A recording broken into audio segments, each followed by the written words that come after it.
Attention, ils sont de retour, s'est amusé un député En Marche récemment cité par le quotidien Le Parisien.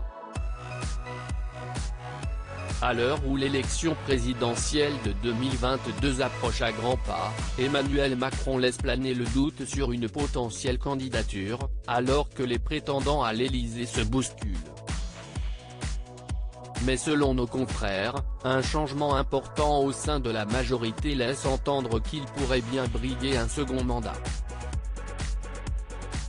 À savoir, le retour de certains de ses plus fidèles alliés à ses côtés. Surnommés les Mormons, ses proches ont été d'un farouche soutien et d'une efficacité redoutable lors de la conquête élyséenne du principal concerné. Le bureau exécutif de la majorité fera l'objet d'un renouvellement, et le remue-ménage, prévu cette semaine, pourrait de nouveau propulser ses alliés sur le devant de la scène. Mais qui sont-ils ? À la tête de la liste archi-favorite, on retrouve le président de l'Assemblée nationale Richard Ferrand.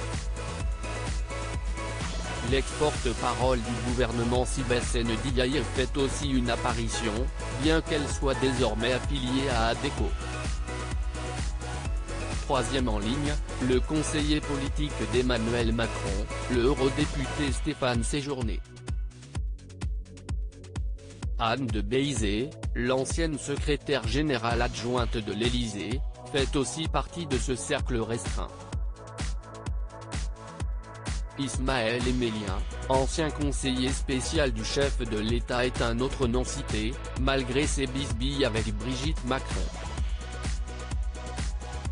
Plus surprenant encore, la mention de Benjamin Griveaux, récemment aperçu au Festival de Cannes, qui a pourtant lâché son poste de député, plongé dans la polémique.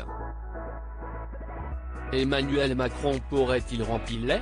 Et si ces retours pourraient en surprendre plus d'un, la Macronie, elle, les justifie en confiant que les liens n'ont jamais été rompus au gré de la présidence. On se voit de temps en temps, parfois même pour ne pas parler de politique. On est resté très potes, raconte l'un de ses heureux élus.